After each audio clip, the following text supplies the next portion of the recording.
would show you a little bit of a haul of just some different things that I've picked up this week to try to piece together a tablescape. Now, I've never done a real formal tablescape, so we're just gonna see what happens here. But I got this tablecloth from our local Meijer, and I actually have had this tablecloth before, but it hangs kind of low on our table, and my cats have decided to scratch up the old one, so got a new one.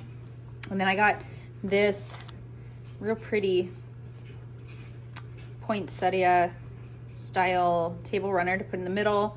I had some leftover ribbon downstairs, and then I grabbed some ribbon from Meijer as well.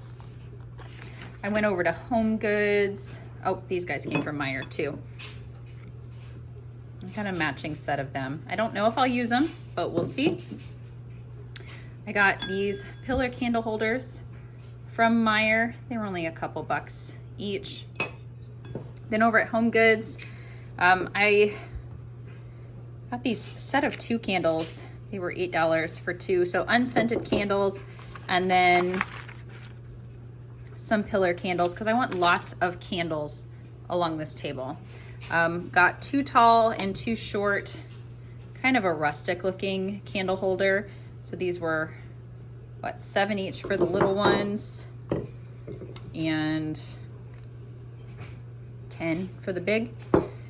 I also picked up at Homegoods this guy.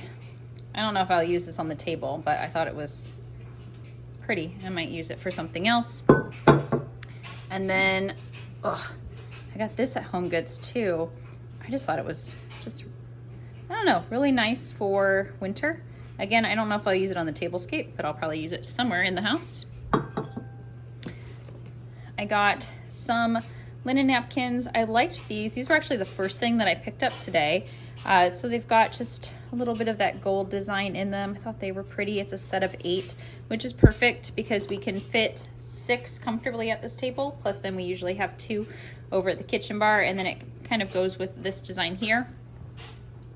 I went over to Walmart, got some pine cones and some fairy lights. I could have gotten a longer set, but I want to try to hide the battery pack near the center of the table and have it going out each way. And I got some floral wire and floral foam. Floral wire. I got some floral wire and floral tape. There we go. We can use words today. That's going to be to make the centerpiece arrangement. Walmart also had these Christmas plate sets. Now I do have like nice china. It's wedding china that was my mother's, that was handed down to me, but I've never had Christmas specific dishes, so I thought I would use those.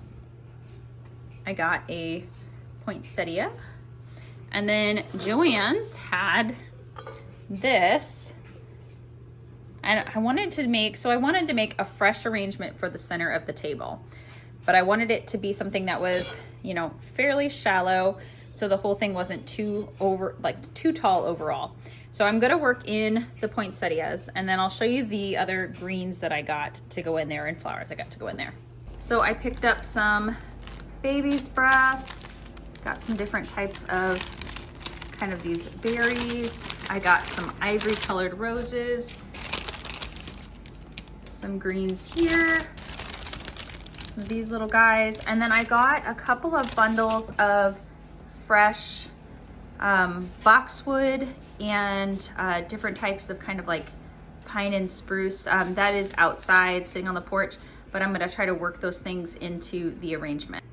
Okay, so I have a lot of different things to work with. Now I also have garland that I haven't used for anything else, it's just plain garland. So I might work some of that in. I just don't know yet. I think I'm just gonna start putting things out and arranging them, and then I'll get an idea. I'll just kind of put this on a time lapse so you can see kind of what I put together, and then I'll walk you through it. I will slow down when I do the flower arrangement though to show you how I'm going to create that. I also am not sure if I'm gonna work these into the tablescape or not. So these are just orange and clove pomanders. It's really easy to make. You just buy whole cloves and some oranges and pop them in there. So these will stay fresh for a while. I mean, the fact that the clove kind of, you know, completely covers the hole means that it's not gonna, you know, mold or rot right away, but you do wanna check them. If you're gonna have these out for any length of time. You do want to be kind of checking them every day, and if you notice one has gotten, you know, starting to get gross, throw it away. But they should kind of dry over time as well. They smell amazing, and so if I don't use them on the Tablescape, I will maybe arrange them on something like this and then put them out on a table or a counter just so they can look pretty and smell really pretty. I mean, I just did a whole bunch of different random designs. Some of them I put just a few on, some I put a bunch on. My daughter says it looks like a grenade. I tried my hand at making like a star shape on one, but I just kind of had fun going through and making those. And I have a bunch of cloves left over, which I will use to make some like oven top potpourri, you know, the cinnamon, and you slice up orange and you put cloves and then you kind of simmer it on the stove and it smells really good. I did have a few extra oranges that I sliced up and they're actually in the oven right now. I'm drying them in the oven because I don't have a dehydrator, and those will need 2 to 3 hours to dry out, and then I'll have dried orange slices. So if I don't use these, I could incorporate the dried orange slices. But we'll just set things up and see what happens here. So starting with the arrangement, I have got my urn, water with plant food, my floral tape, my floral wire. I've got scissors and outdoor trimmers, plus a lighter, which I'll need for the poinsettia. I have this boxwood wreath I might pull some things from, plus I got this mix of greens on clearance for like 75% off, and I'll just harvest from those. And I'm going to make a base first by attaching 2 of these first together with some wire, so that gives some structure so I can start to add other things into the urn and have them all stay in place. And I'm just doing a whole big base layer with the different textures of ferns, trying to make some draping effect here and have it go evenly out each side of the urn. For the poinsettia, every time you clip it, it does release this white sap, and if you don't sear the ends with a lighter, then they will dry out and wilt super quickly. But if you cut them and then sear the ends so it's no longer dripping the sap, you can treat these like any other cut flower.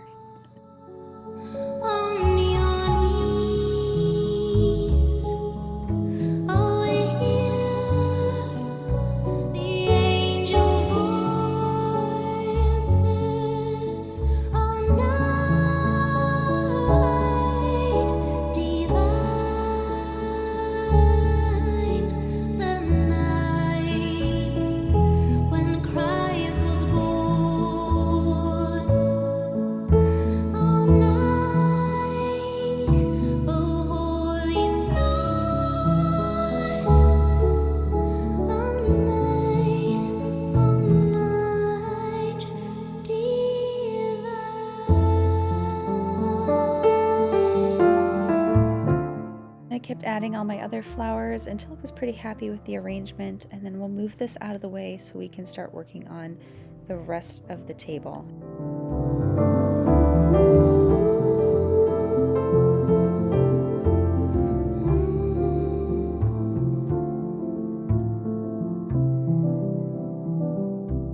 Before Christmas, I probably will go back and properly press these napkins, but I wanted to practice this Christmas tree napkin fold. Then I found an old garland that I hadn't used for a couple of years. I placed that around here, and I'm just adding in some extra ribbon and things to jazz it up a little bit.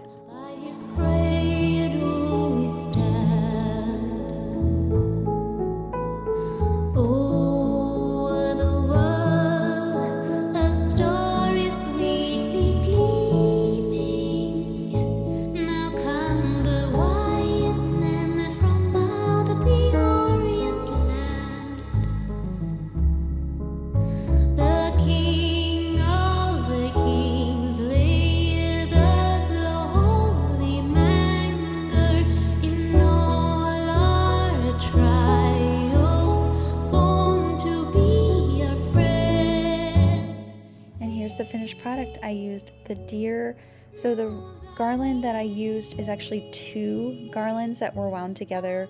I cut about 3.5 feet to wind through here. I added the ribbon and the pine cones, and then these are the orange slices that I dried in my convection oven. It took about 3 hours at 200 degrees for them to dry out, but I think they are just the perfect little touch onto this. I also love this arrangement. I've actually not made very many floral arrangements, so I was really pleased with how it turned out. It looks just full and luscious and smells really good with all of the fresh pine. Here are these napkin folds that I did, just an up close look at these. They were really easy to do, and I found a free guide on Pinterest to follow. And then I put out these plates that I found at Walmart. They're just, I think, fun little Christmas decorations. And that's our finished Christmas table. Thanks so much for watching, guys. Please don't forget to like and subscribe if you enjoyed this video. Have a Merry Christmas.